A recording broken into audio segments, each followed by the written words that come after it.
Olá, queridos, mais uma vez com vocês aqui, Pastor João Márcio, para darmos seguimento ao nosso estudo sobre o nosso crescimento dos nossos relacionamentos familiares. Ontem nós falamos sobre a primeira parte dessa palavra que foi sobre recuperar a alegria dentro da nossa casa, dentro da nossa família. Nós lembramos, irmãos, que a gente recupera algo que foi perdido, então essa alegria ela foi perdida de alguma maneira. Nós vemos um texto que está no Evangelho de João, capítulo 2, versículo de 1 a 5, quando Jesus faz um milagre devido o vinho ter acabado numa festa de casamento. Então, assim como acabou o vinho, que é símbolo de alegria dentro daquela casa, daquela família, muitas famílias ainda hoje estão perdendo a alegria de alguma maneira. Então, uma das coisas que nós frisamos na meditação passada foi que o passado pode estar sendo o grande vilão e está roubando, tirando, destruindo a alegria dentro da nossa casa ainda hoje.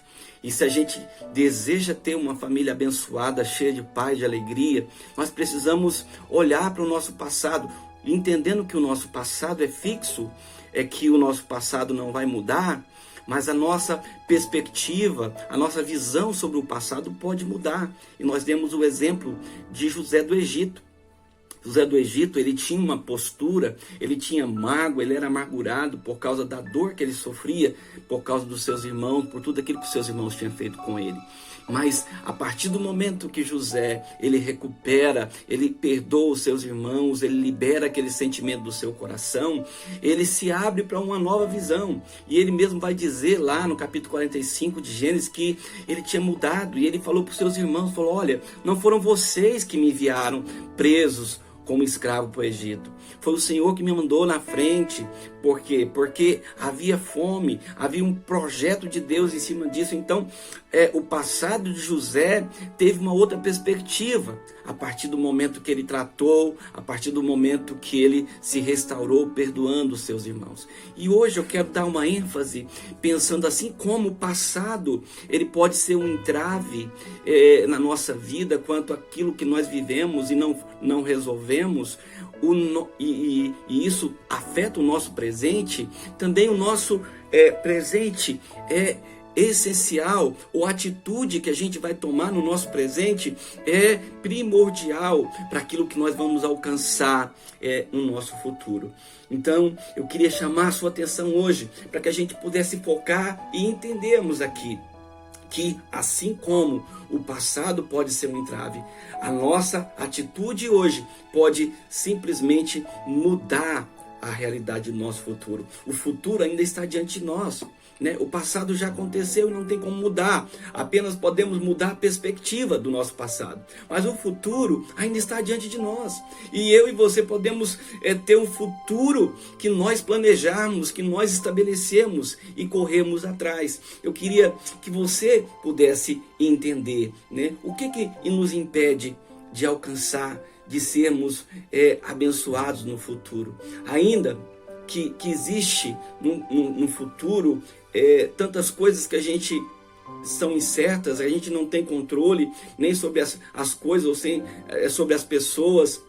Ainda assim eu e você podemos acreditar, querido, que Deus, ele pode nos dar um futuro brilhante, abençoado, né? Podemos ter algo sobrenatural, podemos criar nos nossos relacionamentos, na nossa família, um porto seguro, através daquilo que a gente determina, através daquilo que a gente estabelece em Deus, né? Tem alguns textos da palavra de Deus que nos ajudam a entender, né? Nós falamos há um estudo atrás, falando sobre o caráter de Deus, de trazer o caráter para dentro da nossa casa.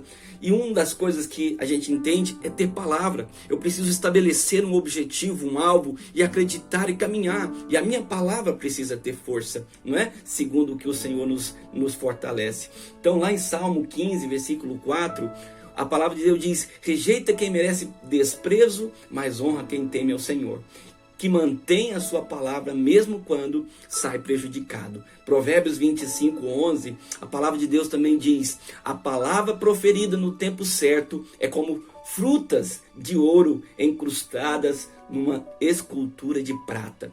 Então, uma palavra proferida no tempo certo, uma palavra de fé, estabelecida nas promessas de Deus, em cima daquilo que nós cremos no Senhor, querido, pode mudar toda a nossa história. Assim como nós ouvimos muitas mentiras, como nós demos ouvido para muitas mentiras, precisamos começar a ouvir a verdade. Seja a nossa verdade, aquilo que eu estabeleço para minha casa. Não é o inimigo que vai determinar, não é o mundo que vai determinar o futuro da minha casa, da minha família. Existe pelo menos algumas coisas que eu preciso repassar com você aqui para olhar para o nosso futuro. Primeira coisa que nós já falamos aqui, para que eu possa ter um futuro abençoado com a minha casa, eu preciso liberar perdão para aqueles que me feriram no passado. Eu preciso liquidar, eu preciso resolver essas questões do passado. Segunda coisa, eu preciso redefinir os significados dos acontecimentos passados da minha vida. Eu não posso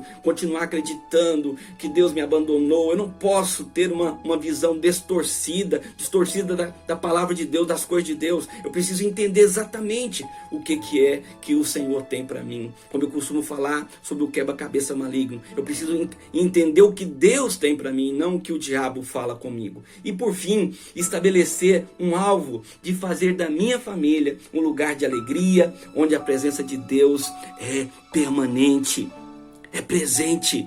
Então, quando eu estabeleço um alvo, querido, eu preciso entender algumas coisas. Para alcançar esse alvo, eu vou ter que dar o primeiro passo. Eu estabeleço um alvo, eu tenho que entender que eu vou ter que dar o primeiro passo, o segundo passo e assim por diante. E à medida que eu estabeleço esse alvo e caminho rumo a esse alvo, eu também tenho que parar de vez em quando e fazer uma análise para saber se eu estou andando rumo ao meu alvo, porque às vezes eu estabeleço um alvo, mas eu desvio no meio do caminho. Como eu costumo dizer, às vezes eu estou dizendo que eu estou indo para São Paulo. O meu alvo é eu chegar em São Paulo. Mas quando eu percebo, eu estou indo para Brasília, eu estou desviando o meu foco. Eu estou indo fora do meu foco, do meu alvo. Então, uma coisa é eu entender que eu estou numa caminhada rumo a um tempo de vitória, um tempo de bênção na minha casa, na minha família. Isso é um processo. Não vai acontecer, né? Não vou estabelecer um alvo hoje e amanhã eu estou lá, não é? Então existe uma caminhada e você precisa definir esse alvo e caminhar constantemente crendo no Senhor e na palavra do Senhor. Uma outra coisa, à medida que você vai caminhar, você precisa entender o que Deus fala para você, o que Deus pensa de você e da sua casa. Se eu entendo que Jesus é a fonte da minha alegria, da minha família, se eu entendo que Ele está presente no meio da minha família, se eu estou caminhando rumo a esse alvo que eu estabeleci em Deus, eu posso ter a convicção de que Deus vai me dar um futuro brilhante, abençoado com a minha família. As bênçãos de Deus vão estar presentes comigo. Eu quero, não importa o meu passado ruim, o que importa é o que Deus tem falado para mim. Quero terminar com um texto de Jeremias 29, 10 e 11, que diz assim: assim diz o Senhor, quando se completarem os 70 anos da Babilônia, eu cumprirei a minha promessa em favor de vocês e trazê-los de volta para este lugar, porque sou eu que conheço os planos que tenho para vocês, diz o Senhor, planos de fazê-los prosperar e não de lhes causar dano, planos de dar-lhes esperança em um futuro. Eu creio que o Senhor, querido, tem algo precioso para mim e para você. Uma coisa é saber quais são os planos do diabo para mim. Outra coisa é saber quais são os planos de Deus para mim. Uma coisa é saber o que eu penso sobre a minha vida e a minha família. Outra coisa é eu saber o que Deus pensa de mim, o que Deus planejou para mim e para minha família. E eu preciso estar andando no que Deus pensa de mim. E o que Deus pensa de mim, o que Deus fala para mim e para você. Dar-lhe-ei esperança e um futuro. É isso que o Senhor tem para mim, é isso que o Senhor tem para você. Um futuro de bênção, cheio da presença de Deus. Deus vai abençoar a sua casa, Deus vai abençoar a sua família. Eu creio que Deus está presente em todas as coisas. Na segunda-feira a gente vai voltar com os nossos vídeos e a gente vai falar sobre melhorar a nossa comunicação na família e Deus vai nos abençoar ainda mais. Amém? Deus abençoe você, Deus abençoe sua casa e creia que o futuro na sua casa, na sua família será de grande bênção em nome de Jesus. Amém?